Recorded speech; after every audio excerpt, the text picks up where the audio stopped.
Hey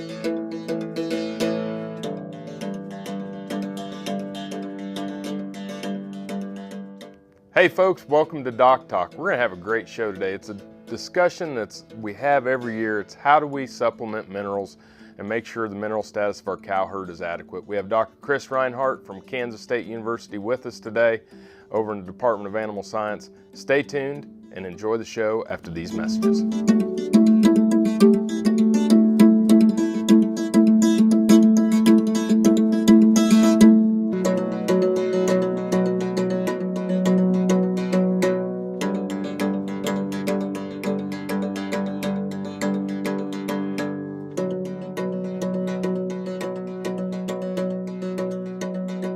Closed captioning brought to you by Ag Promo Source. Together we grow. Learn more at agpromosource.com. This segment brought to you by Kansas Regenerative Medicine. Your stem cells, your health, your life. Dr. Reinhardt, welcome to the show. Great to be here. Well, folks, again, this is Dr. Chris Reinhardt. He's a friend and colleague here. He's a ruminant nutritionist. He's our state feedlot extension specialist for the state of Kansas, but does a lot of work in ruminant nutrition, whether it's cows on pasture, stocker cattle, feedlot cattle, and we're going to talk about minerals. It's important. Yep, it certainly is. So, as we're setting up for the show, you kind of have a way that you attack this, and it would be natural for us to just do that during the show. But first, you want to figure out what it is the cow needs, right? Determine that cow's requirements. And how do you go about doing that? Well, the main thing is what stage of production is she in? Is she a dry cow gestating a calf, or is she lactating? Those are kind of the two biggies. And when they're lactating, their requirement for virtually everything, energy, protein, water, and minerals all kind of go through the roof. And so during lactation, especially early lactation, we've got to really pay attention to the mineral balance. So the first thing is get the physiological state, and those are going to be: is she growing, is she mature, gestating, lactating, and use all of those to determine the requirements. So as the year changes, or as the physiological status in a cow herd changes, our requirements are going to change. That's exactly right. And what about size of cows? Does that play a role as much in minerals as it does in energy or things of that nature? Definitely. Our cow herd has changed since your granddaddy's days, and these bigger cows have a greater requirement, again, for about everything, and we've got to take that into account when it comes time for feeding mineral. Okay. And so talk to me a little bit about the differences in some of the changes that you see that the ones we need to stay particularly in focus on. Phosphorus is the one that always comes to mind when we're talking about mineral. Going back into the 1930s, 1940s was when we really figured out, especially in the range country, the open range country, we get into the dry, late summer, fall, winter months, phosphorus in the forage base goes to almost nothing. And in the 30s and 40s, we found some significant phosphorus deficiencies, and it causes tremendous problems. Cows just flat wouldn't breed if they didn't have enough phosphorus. And so in the decades after that, we really learned a lot about how to make sure those cows were getting the right, number one, phosphorus levels, but then also that led to better understanding of the other minerals as well. Okay. So when we start to think about minerals and we start to think about, is there a difference in stage of the forage in the animal's requirements? Definitely. If in the ideal circumstance the forage is at its perfect peak in terms of quality and quantity available, and that cow is eating a lot of that beautiful green forage, depending on where you live, it nearly, if not totally, meets that cow's requirement. However, if we're off sync and we're calving in late winter, early spring, before the grass comes up, we're going to have to think about supplementation. Cool.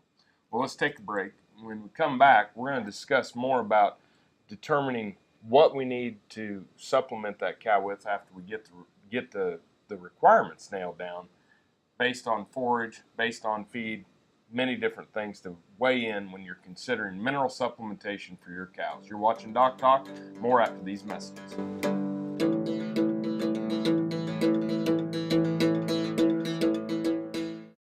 Valley Vet Supply is devoted to providing information and professional quality products at reasonable prices. ValleyVet.com, ValleyVet.com, Valley Vet Supply.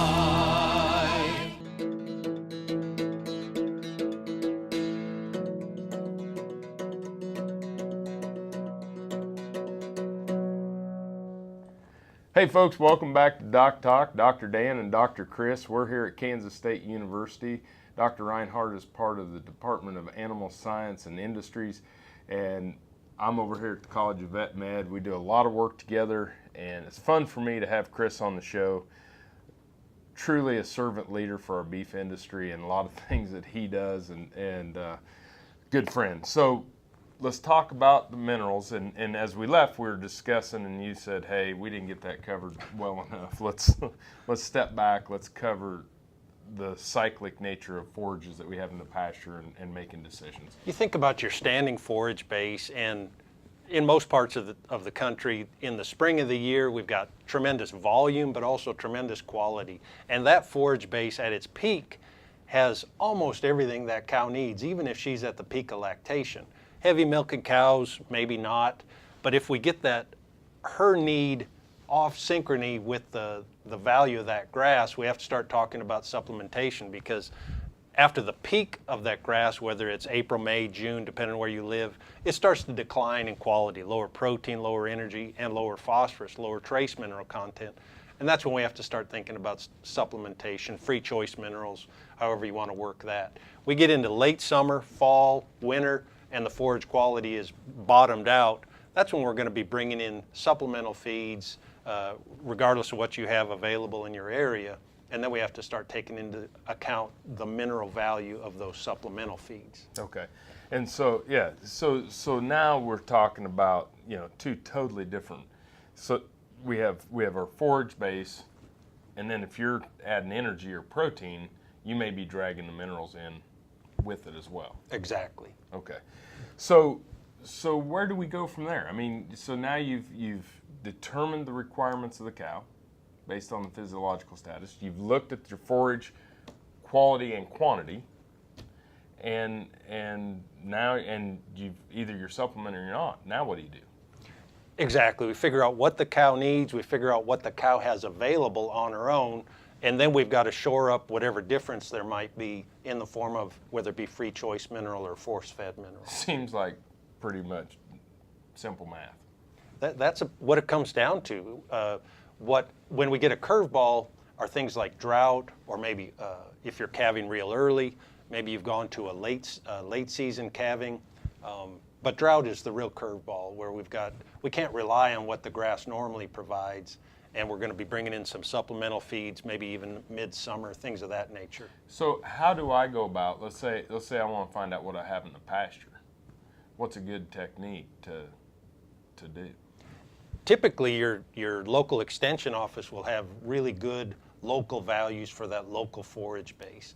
You can also take forage clippings. The real critical one is to sample your hay supply, because that's going to vary year by year, cutting by cutting, and we kind of have to know what we have so we know how much we need to supplement, and we don't want to over supplement as well. Well, when you think about how much cows are worth, how much feed's worth, it's a pretty simple task to go out and take some forage clippings. We used to use a Frisbee to get random samples throughout the pasture and get 10 samples, throw a Frisbee, go take a 1 yard by 1 yard clipping, mix those clippings together to get a good representation of what we have out there in the pasture. Exactly. You have to know what you have. Yep. When we come back, we're going to do more with Dr. Reinhardt here on defining some of the things to help you determine what you need to do for mineral supplementation in your cow herd. You're watching Doc Talk. We'll be back after these messages.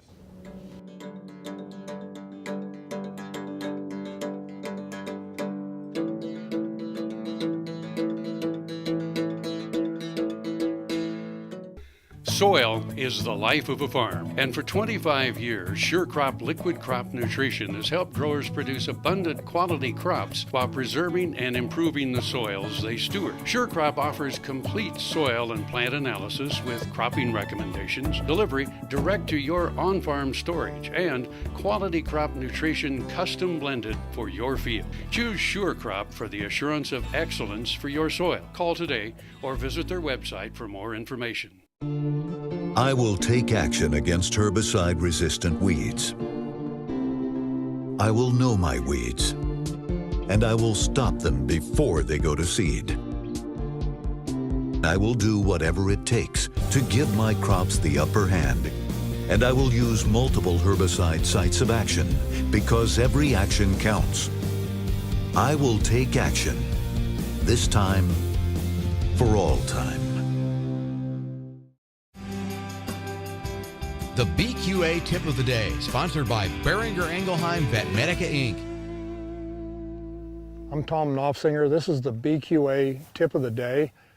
We all should understand how important handler position is to cattle well-being and confidence. So the way that we ask cattle to leave a corner of a pen, the way we ask cattle to leave a holding pen has the chance to give these cattle more confidence, or it can actually confuse them. So as you get the chance to ask cattle to leave a holding pen, satisfy these requirements. Make sure cattle can see their destination and their guidance simultaneously, and then know that cattle always crave to come half around you. So prepare their minds to go half around you and send them in the correct destination.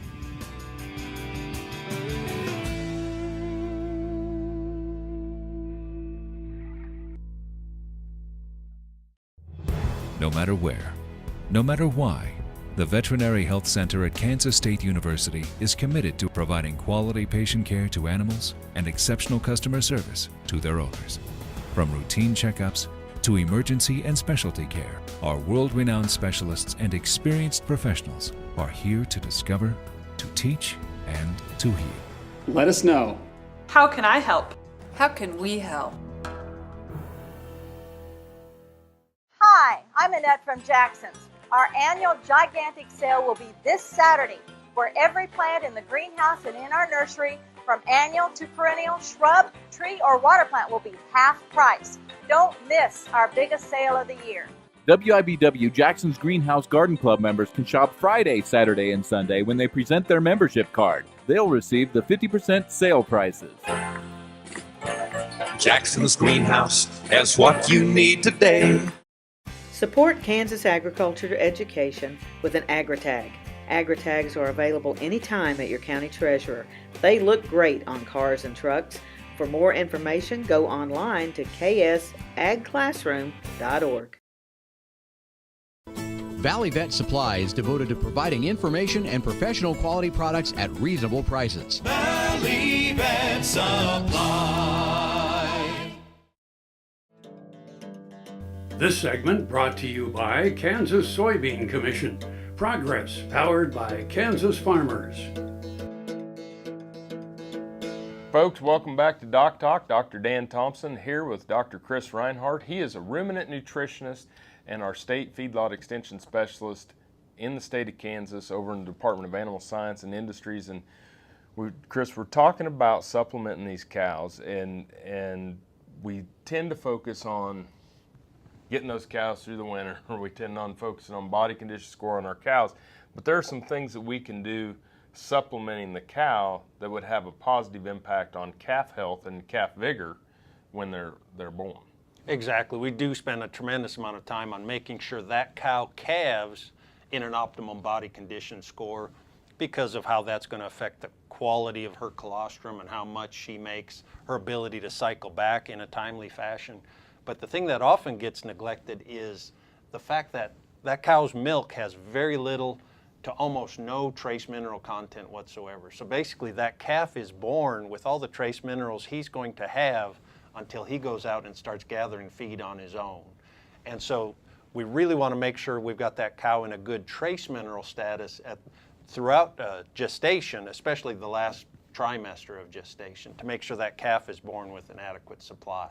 and liver stores and things of that nature. And I think that, you know, we understand colostrum, you know, but basically, you know, whether you call it fetal programming or call it just good, solid cow nutrition the last 90 days, it's vitally important for both liver mineral stores and building that colostrum for the cow.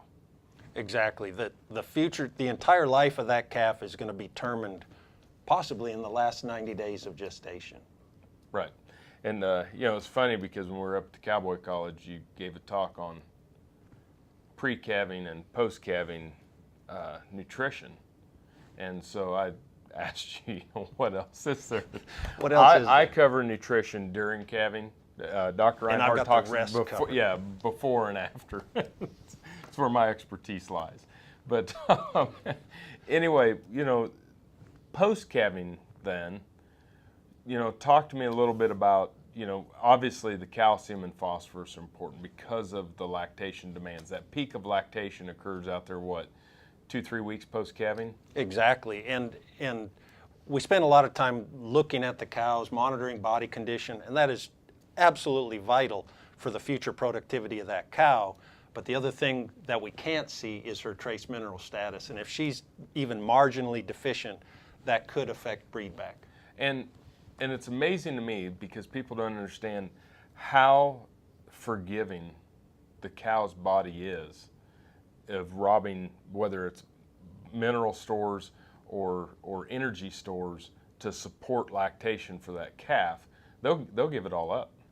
The system is made to where she can store during times of plenty and steal from it later during times of deficit.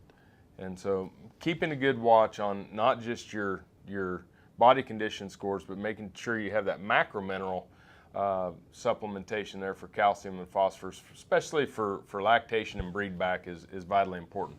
When we come back, we'll touch on the trace minerals with Dr. Chris Reinhardt and your cow herd.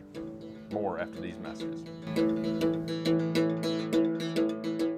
Bill Rischel here in North Platte told me about Kansas Regenerative Medicine, and after talking to Dr. Pope, we did a lot of reading and researching, looking on the internet about it. I guess the thing that impressed me is that he told me, he said, if we don't think it's going to help you, we're not going to do it. I'm a former athlete, played college basketball, had some severe trauma on the right ankle. This brace is what I had to wear all the time. Now I don't wear this during the day. That's a real improvement for me. Encourage anybody that's interested to go down and do a consultation with them. Healthy cows start with the new Hired Hand automatic livestock sprayer. Rancher invented to provide an efficient alternative to pour-on and injectable parasite management systems. The portable design allows cattle to treat themselves head to hoof. Strategic device placement with pass-through activation technology takes the stress out of parasite treatment for cattle and the rancher, leaving more time to tend to other vital tasks on the farm. To learn more, visit cowsprayer.com. The new Hired Hand makes healthy cows easy. When your living depends on agriculture, you can depend on KFRM 550 AM. If you're in the southwest three-fourths of Kansas or the northern half of Oklahoma, catch us at 550 AM on the radio dial. But if that isn't you, listen on your cell phone at TuneIn Radio or on your computer at KFRM.com. We promise to keep you informed, entertained, and company as you go through your day. KFRM 550 AM, the voice of the plains. We would like to join your management team. This Meet the Future Veterinarian is brought to you by Zuprevo. Choose confidence. Choose Zuprevo for BRD treatment. As the son of a dairy veterinarian in Wisconsin, Adlai Schuler spent much of his teenage years in the milking parlor and calf shed. Time with his dad inspired him to become a veterinarian, and his later work on large and small dairy operations solidified his career path. With his veterinary degree and advanced training in dairy nutrition, Adlai brings added value to the farmers he works with. Ag Promo Source is a unique group of marketing specialists with one mission: help your ag business grow. Each affiliate has their own area of expertise, and they work together to bring you advice, products, and services. To get started, visit agpromosource.com. Ag Promo Source. Together we grow. Broadband has become as important to us as highways. That is why DocTalk is teaming up with NTCA, the Rural Broadband Association, and rural broadband companies like Blue Valley Telecommunications in fighting for quality broadband access through the program Smart Rural Communities. I don't think we have any idea what's coming in the future. I couldn't have imagined 5 years ago what we're doing today. So in 2 years, I would guess there's things we can't imagine that we're going to be doing. To learn more, visit ntca.org/smart or bluevalley.net. This segment brought to you by Kansas Farm Bureau, the voice of agriculture. To join today or more information, go to kfb.org or find us on Facebook and Twitter. Hey folks, welcome back to DocTalk. Dr. Dan here with Dr. Chris Reinhardt, and we're at Kansas State University where Dr. Reinhardt is a ruminant nutritionist over in the Department of Animal Science, and I am a veterinary nutritionist over here in the College of Vet Med. But this is something that we could talk about for days, and Dr. Reinhardt has done a great job at our cowboy colleges that Drovers puts on of doing the cow-calf nutrition and growing feeder calf nutrition. But let's talk about the trace minerals, because let's get into what are some of the key trace minerals that you look at in diets for cattle, and then how we incorporate those, or what are some of the ways that we can utilize different types of supplementation for these cows. You're exactly right, Doc. The cow herd has changed, the cattle producer has changed over time, but in the big picture, the cow really hasn't, and her requirements are the same year after year, and so that's why it's so important that we go back and revisit these things year after year. The trace minerals that I like producers to pay attention to really are what I call the big three: copper, zinc, and selenium. Okay. There are a number of others that are important, that are needed, that are required, that may be deficient. But those three we've learned tremendous value for health and reproduction, both of the cow and of the calf. So talk to me a little about different ways of supplementing the minerals and out in the pasture, and you know, we have tubs, we have trace mineral, we have loose trace mineral, we have blocks. You know, any preferences or any? Well, really the critical elements, there's two things the rancher needs to take care of it. One is making sure the formulation is adequate or ideal for their forage base and their part of the world. There's certain parts of the country that are extremely deficient in maybe selenium or copper or zinc or maybe all three. So you've got to make sure the formula is right for your geography. But then the other element that's even more critical is how well do the cows eat it? The best formula in the world, if the cows don't eat it, is useless to you as a rancher. So you've got to monitor consumption year after year and make sure the cows are eating the right amount to make sure they're balancing that deficiency. And I'm sure that there are weather patterns that are, you know, more conducive to one type of supplementation versus another as well. Large rainfall versus no rainfall and different things to that nature. Some of the tubs that are mineral-based tubs require humidity to be soft enough for a cow to lick enough of that product. So they work great in the humid areas of the country, kind of like where we are right now, and to the southeast. You go to the arid parts of the west, where especially midsummer on, there's just not enough humidity to soften that product, and so consumption is going to be affected by that. And you just have to account for it. Great information, things we need to know, kind of a summary. We need to determine the requirements of the cow, physiological status, weight of the cow. Don't skimp on mineral last 90 days prior to calving, because it helps the calf have increased vigor. Know what your forage quality and quantity is. Get your macro minerals, calcium and phosphorus. Make sure that we have cows breed back, micro minerals, but then match your supplementation process or form to your environment. If you want to know more about DocTalk, you can find us on the web at www.doctalktv.com. Always work with your local veterinarian. Thanks for watching the show. I'm Dr. Dan Thomson, and I'll see you down the road.